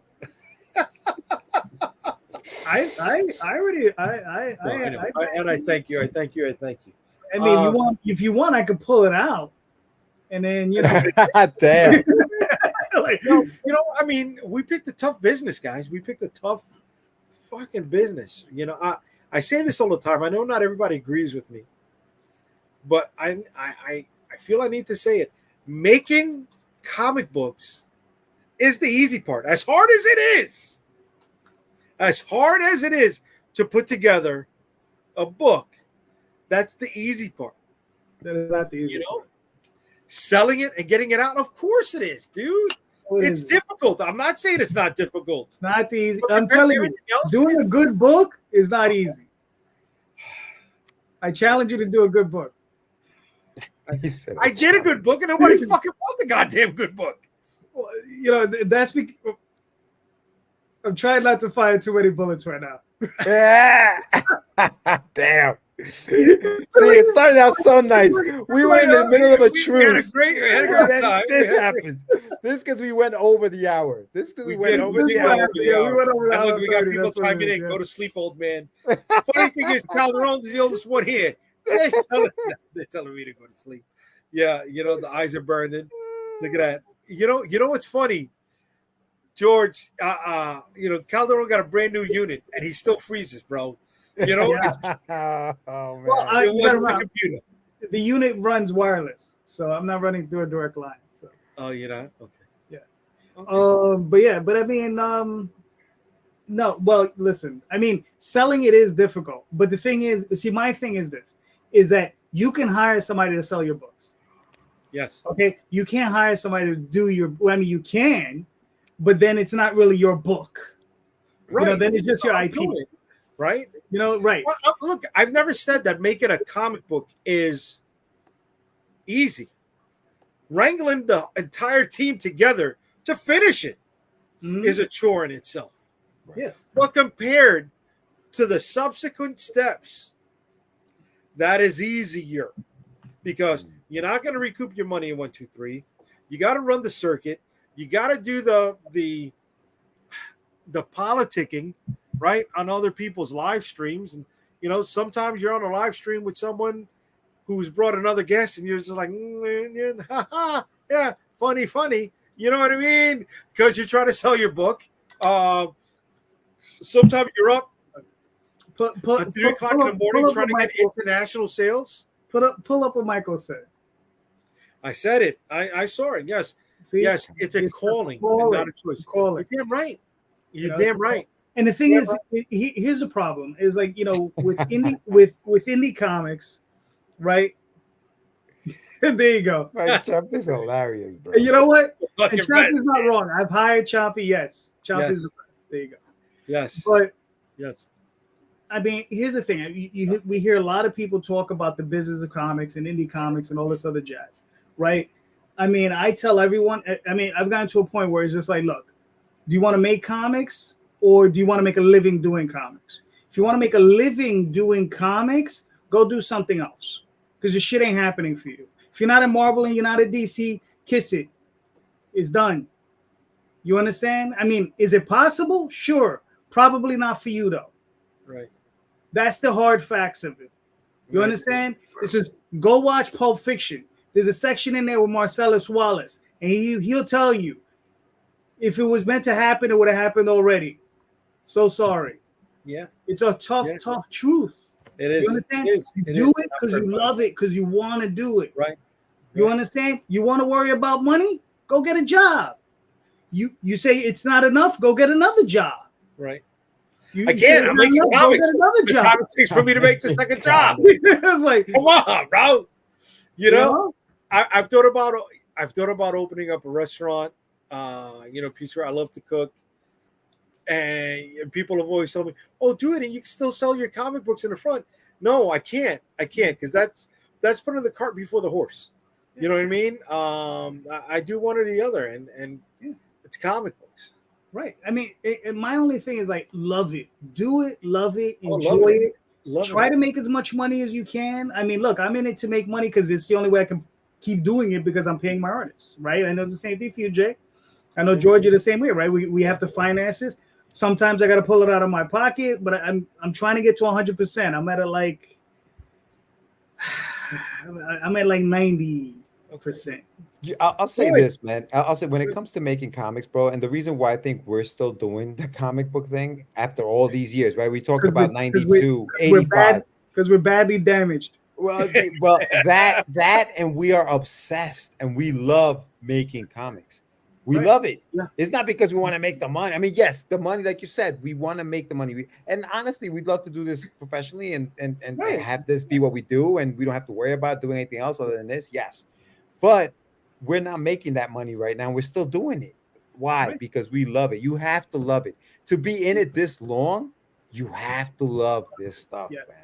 You can't be in like, I'm gonna get into it and I'm gonna go make some money. You're gonna be out of it in about a year or two. And you're never gonna look back and do this again because you don't love it. You're in it for money. We love this shit, bro. We really do. Yeah, we have to. Yeah, we have to. Because if not, you just end up on the floor crying for all the money you've been spending. Dude, it's insane the amount of money. But here's the thing, though. It's like we were talking earlier, right? Like in that car, like getting in that car and taking that long drive, right? It's not the destination, it's the trip, right? You listen to Stephen King long enough, he can't end the story, so he'll tell you it's not the ending, it's the trip, right? That's where his strength is in that trip, right? So you got to make sure you partner up with people that you enjoy being with. You got to make sure that you enjoy the work, doing the work. I enjoy lettering. You understand? I enjoy writing. I enjoy, editing. I enjoy talking to the artists. I enjoy these different portions of it. The part that I least enjoy is the marketing, but I got to do it. I do it, right? Okay. But I enjoy the war stories. You enjoy what? I do. The war stories. I do. The trouble getting through the con, the storm we had to drive back from, the overnight drive because I had to go right to work the second I arrived in New York City. Yo, it's funny. Hindsight is 2020, right? And like it's one of those things where like now I think back on today, right? I think back on today, and I enjoyed. It's kind of crazy, but I enjoyed that nervousness you feel when you haven't had that first sale of the day yet, and you're like, oh man, how is this gonna go today? Is it gonna? But now that it's over, I'm like, man, that was some shit. That was close. It's like the adrenaline rush you get from like possibly failing at this shit and not selling anything the entire day, But I wish that there was a second day now because I wish I could go back tomorrow and sell some more of these comics so that people can read what the fuck I'm doing. You know what I mean? Like you want that. You want that thrill, man. The thrill of the chase. The thrill of the chase is what you love doing it. It's funny. One of the things I was thinking about doing, and I forgot during the course of this conversation, is for New York Comic Con, I want to bring the laptop and use the laptop as my hub to StreamYard and just go and do live while I'm at other people's booths. You know what I mean? Just take the phone, bring a little monkey arm, a stand, set up in somebody else's booth and just, shoot the shit for a little bit if there is slow time. Right, that's one of the goals. It's working on the social when you're out there. Yeah, but the thing though is if you're lucky, there is no slow time. Yeah, no. Oh yeah, right. That's the goal, right? Oh yeah, hell yeah. Oh yeah, right. It's like the one thing that I've never figured out is how do I make myself the draw at a convention, right? How do I make myself without the promoter giving me top billing, somebody who stands out, right? So. Do I rent the billboard across the street during convention? Do I have somebody outside handing out flyers to people that are waiting online for something when they get inside? All they got to do is bring the flyer back. I'm always, I don't know. Sometimes I worry about building a better mousetrap, but the only one who's getting caught in it is me. Right? I remember one year when we were in San Diego, and when you're young, you're like, yeah, man, let's just do it. We printed out a bunch of these cards, just to pass out. And there was like 3 or 4 of us, and 3 of us lined up at every entrance of the place before the people were sent in. And we just stood there. When the doors opened, we were just, as they were walking by, here, take a flyer, take a flyer, take a flyer, take a flyer, and just passed out about 250 flyers, which is not enough, obviously, at that show. Yeah. But right, those things went by like that. But a lot of those people did show up at the table because we were there handing that stuff up. And was like, who are these people? Who are these guys? And so that worked. Now, this was years ago. And things have changed. People have changed. There's Right. the way people shop and the way people. So I don't know that would work today because they may just be standing at the Funko Pop for hours trying to get a new Funko Pop or whatever, and they'll forget all about you. But yeah, I mean that kind of stuff used to work. I don't know. Like, good question about how do you make it so that they show up at your place? How do I make myself the destination? Right. At an event. I mean, unfortunately, if we're talking about an event, let's say New York Comic Con, right? Okay. It's almost impossible because one, you got movie stars, right? Two, you have, what is it? Whether it's influencers, you have a couple, but also you have maybe a couple of hundred Marvel artists, Marvel and DC artists, right? How do you compete with Frank Miller? I mean, whoever's there, you understand? Pick, how do you compete with the Image guys? If Todd McFarlane is there, how do you compete with that guy? Forget about the Image guys. How do you compete with the guys who've been doing this, for less time than you have? But they got a good hand, they got a good pencil style, and people are going to go see them, and they they don't have. I don't want to say the tenure. They don't have the credits or the awareness that you do, but. Woo! They got a great style, and it's on their banner behind them. Excuse me, and people are stopping before they get to you. I know the term competition is hated. I get that, I do, but you got to look at that too, to an extent, right? Okay. But I have what are they selling, right? Because you're selling a comic book, they're probably selling prints. They're probably selling originals. Are you selling originals? Are you drawing originals? No. We do sell originals. We've had originals there every year. No, but you're not drawing them at the table. You're not doing con sketches on covers, right? For $300 a pop, right? So, I mean, you're not in competition directly with the artists because you're not an artist, right? I mean, you're not going to start writing sentences at the show, right? You say, look, I'm going to sell you a sentence, right? Okay, let me just present the scenario to you. All right, and I'm not trying to be a jerk here. Be a jerk all you want. I'm accustomed to it. Be a jerk. Okay, so somebody comes to the table, and you've always had this happen. Oh, I'll come back. Okay, right. Let's say they had the intention to do so. Yeah. Right. They want to pick up that $20 trade. Okay. They got too much stuff on them right now. Right? Okay. Somebody has their backpacker right now. Okay, cool. Right. But at the time they're going around, they've seen Jimmy's pinup, and they're picking it up. Or maybe they bought a fucking slice. That's $20 at the Javits as well, and that's it. If it's not competition for somebody else to get that buck, what is it called? I mean, call it whatever you want. But what I'm saying is that, but if you worry yourself over it, right? There's nothing to worry about. No, you don't worry about it. But you do have to come up, in my opinion, with an attack. How do I make sure I am that not miss destination during the convention? See, I think when it comes to like, you talk about will they come back or won't they come back or whatever. I think that what these people don't get from celebrities or from the big names is that feeling of this person really cares about my conversation that we're having. And so charming the crap. Have you tried being?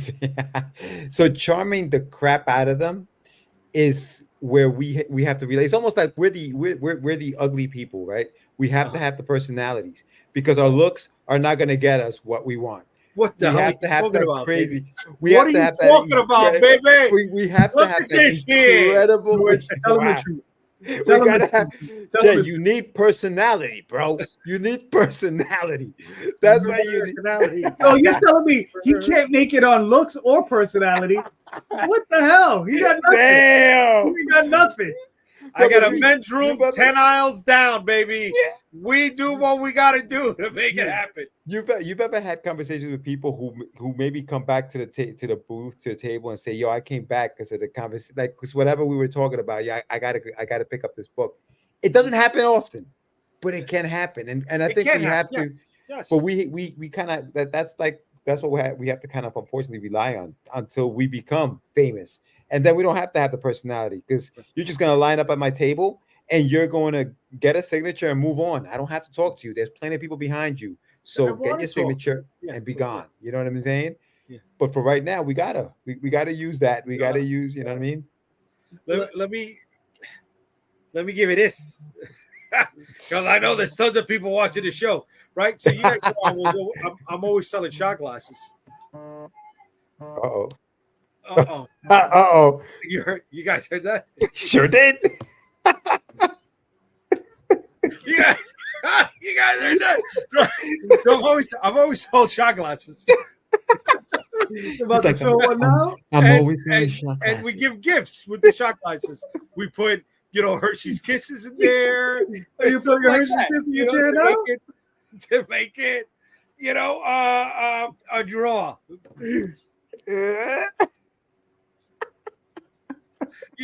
So anyways, Yeah, that was now I hilarious. know about Calderon does his Bro. podcast 2 floors away from his wife. Bro, You know what I'm saying? you just turned 12 years old, and Ma said, "Yo, get off my phone." Woo! Woo, girl. The chocolate came out. Woo! I'm about to get beat. I'm about to get beat.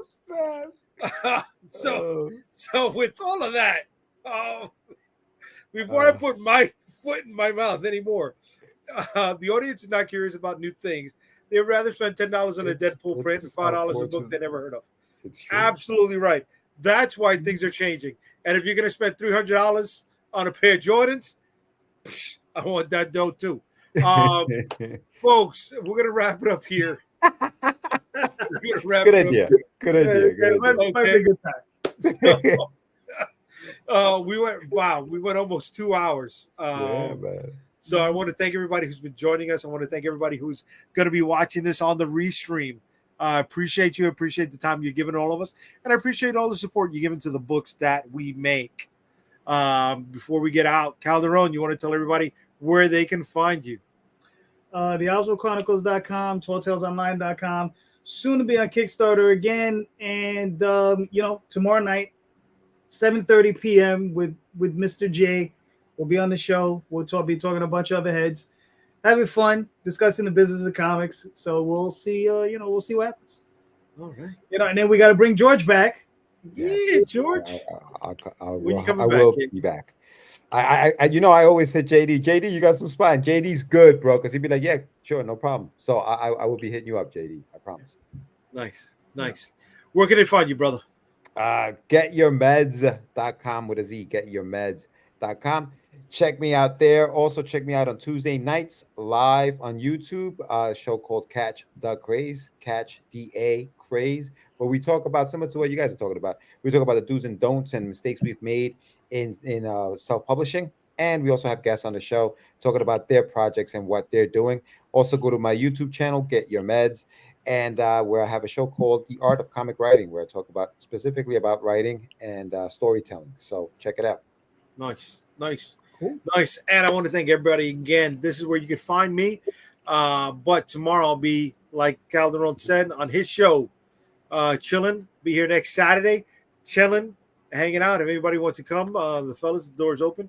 And I want to appreciate it, everyone. Thank you for your comments. Thanks for hanging out with us as long as you did. Please check out Storm Chasers Volume 2 on Kickstarter, Dreamweavers in the pre-launch page, and Get Your Meds with a Z.com. Thank you, everybody. Have a good night.